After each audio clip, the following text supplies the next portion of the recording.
Hello बच्चों, जैसा कि मैंने आपसे वादा किया था कि मैं आपको ब्रज भाषा के इतिहास के बारे में बताऊंगी और ब्रज भाषा की विशेषताएं बताऊंगी। तो आज मैं उसी विषय पर आपसे बातचीत करूंगी। हिंदी भाषा को अध्ययन की सुविधा की दृष्टि से पूर्वी हिंदी और पश्चिमी हिंदी में बांटा गया है। पश्चिमी हिंदी की जो प्रमुख बोलियां हैं उसमें खड़ी बोली, ब्रज, कन्नौजी, बुंदेली और हरियाणवी है। जो ब्रज है वो सौरसेनी अपभ्रंश से लगभग 1000 ईस्वी के आसपास इसकी उत्पत्ति हुई थी।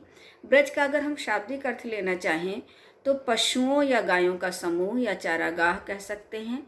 तो वो जो स्थान मथुरा के आसपास का था जहाँ पर गायें चरने जाती थी उसको ब्रजभूमि कहा जाता था, और वहाँ से जो बोली विकसित हुई उसको हम लोग ब्रज बोली कहते हैं।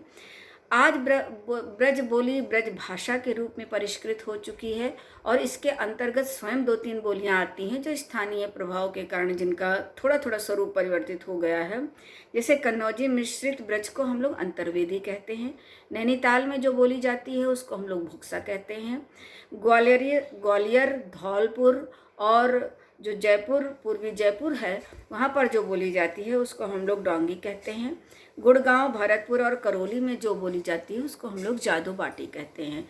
तो ये ब्रज भाषा को भाषा इसलिए भी कहा गया क्योंकि सन 1000 से लेकर के लगभग भारतीय युग के अंत तक एक साहित्यिक बोली के रूप में एक प्रतिष्ठित रही है, और कृष्ण काव्य और अन्य भी बहुत सारे काव्य सब ब्रज भाषा में लिखे गए।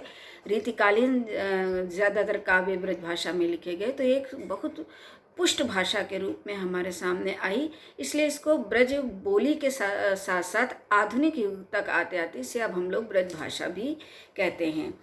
अगर ब्रज भाषा का जो क्षेत्र है उसके बारे में आपको बता दें, उत्तर प्रदेश में ये मथुरा, आगरा, अलीगढ़, बुलंदशहर, मैनपुरी, एटा, बदायूं, बरेली तथा उसके समीपवर्ती क्षेत्रों में बोली जाती है। हरियाणा में ये गुड़गांव जिले के पूर्वी भाग में बोली जाती है।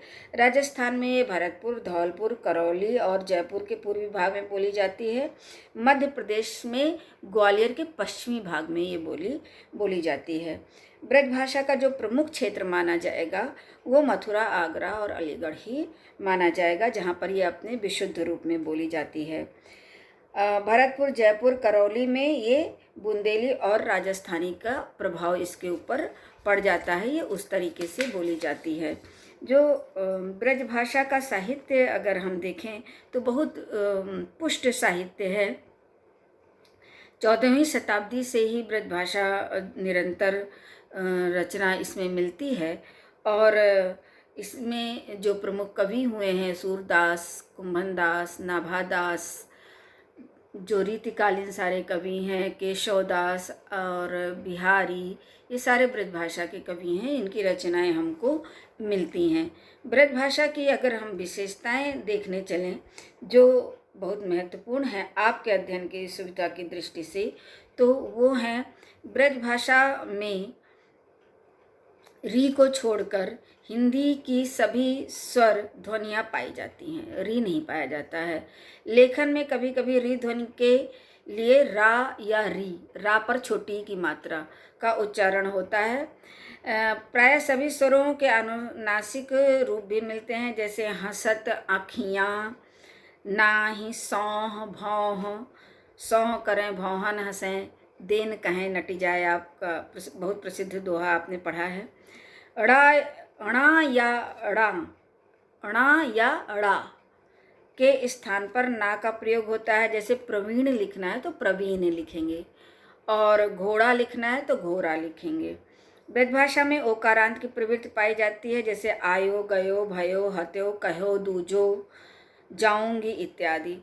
इसी तरह ला के स्थान पर रा का प्रयोग होता है। जैसे भोली लिखना है तो भोरी, राधिका को भोरी राधिका अक्सर कहा जाता था। ब्रज भाषा में श, श, सा, ये तीनों सा के रूप में प्रयोग होते हैं। ब्रज भाषा में हा का लोप हो जाता है। जैसे हमें 12 लिखना है तो हम 12 हा नहीं लिखेंगे, 12 आ की मात्रा लगा देंगे रा पर। इसके अतिरिक्त ना और ला के स्वरूप बदल जाते हैं। जैसे लंबरदार लिखना है तो नंबरदार कहेंगे। ब्रजभाषा की कुछ प्रवृत्तियां जैसे समीकरण, अन्य प्रवृत्तियां हैं जैसे समीकरण, विपर्यय, महाप्राणीकरण।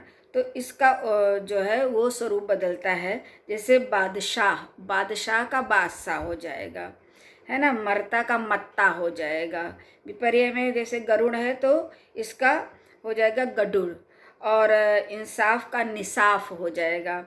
महाप्राणीकरण भी हो जाता है, जैसे गाड़ी का गाढ़ी हो जाएगा। तो एक वचन पुल्लिंग संज्ञाएं विशेषण औकारांत होते हैं, जैसे जाई, गो, गयो, चल्यो। तो इस तरीके से रूप आ जाता है। प्राचीन अवधि की तरह ब्रज भाषा में पुल्लिंग एक वचन के अंत में उ और स्त्रीलिंग एक वचन के अंत में इ का प्रयोग होता है, जैसे मालू, करम, दूरी आदि। साहित्यिक ब्रज में तिर्यक बहुवचन के रूप में न, नी, अन प्रत्यय लगते हैं, जैसे तुर्कान, आखन, सखियन, बालकन। तो ये सब इसके स्वरूप की प्रमुख विशेषताएं हैं जो हम लोग जिसके आधार पर ये पहचान सकते हैं कि ये ब्रज भाषा है। इसके अतिरिक्त हम पश्चिमी हिंदी की जो दूसरी प्रमुख बोली है वो है बुंदेली। तो बुंदेली जो बुंदेलखंड में बोली जाती है, भारतवर्ष के समझ लीजिए कि मध्य भाग में बुंदेली ही बोली जाती है। और इसके जो प्रमुख क्षेत्र हैं वो मैं आपको बता दूं कि ये उत्तर से यमुना, दक्षिण से नर्मदा, पूर्व से तमसा, पश्चिम से चंबल से घिरे हुए प्रदेश में बोली जाती है।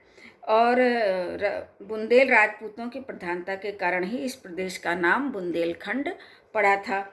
शुद्ध रूप से ये झांसी, जालौन, हमीरपुर, ग्वालियर, भोपाल, ओरछा, सागर और टीकमगढ़, नरसिंहपुर, सिवनी, होशंगाबाद में बोली जाती है। थोड़े कुछ भागों में जैसे दतिया, पन्ना, चरखारी, बालाघाट, छिंदवाड़ा में भी इसका स्वरूप मिलता है। आज बुंदेली बोलने वालों की संख्या अगर हम देखें तो लगभग 93 लाख के आसपास हमें मिलती है। यद्यपि जो बुंदेली बोली है वो भी ब्रज भाषा के बहुत निकट है, बल्कि ये भी कहा जा सकता है कि स्थानीय प्रभाव के कारण ही इसका स्वरूप थोड़ा बहुत बदला है। अन्यथा ब्रज, कन्नौजी और बुंदेली लगभग एक ही बोली के स्वरूप हमें प्रतीत होते हैं। बिंदौली में आल्हा खंड आपने पढ़ा है, जो बहुत ही महत्वपूर्ण है। आल्हा खंड स्वयं भले ही ना पढ़ा हो पर इसका नाम आपने ज़रूर सुना है। तो ये जगनिका जो बहुत गाया जाता है, गांव वगैरह में भी गाया जाता है। इसकी व्याकरणिक विशेषताएं अगर देखें तो इसमें ए औ बदल कर ए ओ हो जाते हैं। ए औ बदल करके ए ओ हो जाते हैं। जैसे और कहना है तो और कहेंगे, और जय है कहना है तो जय है कहेंगे। इसी तरीके से बुंदेली में भी ड़ा का उच्चारण रा हो जाता है। जैसे पड़ो को परो कहेंगे, घोड़ा को घोरो कहेंगे।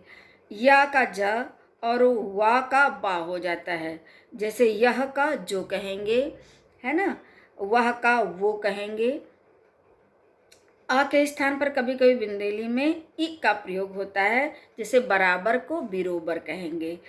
इसी प्रकार कुछ, कछु, कितने, कितेक ऐसे रूपों का परिवर्तन इसमें मिलता है हमें।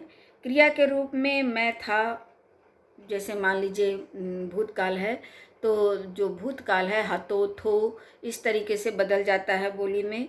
जो भविष्य काल है उसमें जैसे मैं हूँ तो जो है माही हूँ, इस तरीके से इसका बदल जाता है स्वरूप। और इसके अतिरिक्त बहुत से ऐसे शब्दों का भी प्रयोग हमें मिलता है जो हिंदी में हमें नहीं मिलते हैं। जैसे पिता को दादा, भाऊ, भैया, बापू कहते हैं। चाचा को दादी कहते हैं। चाची को ककही कहते हैं। छोटे भाई की स्त्री को लहुरी या गुटई कहते हैं। पुत्री को बुइया, छौनी इस तरीके से बोलते हैं। थाली को ताठी, थार, थरिया ये सब बोलते हैं। परात को कोपरी बोलते हैं। तो इस तरीके से बहुत सारे स्वरूप हमको बदले हुए मिलते हैं। तो ये हो गया बुंदेली और ब्रज भाषा, क्योंकि दोनों पश्चिमी हिंदी के अंतर्गत आती है, तो उसकी विशेषताएं मैंने आपको बताई। आशा है आपको समझ में आई हुई होंगी। खुश रहिए।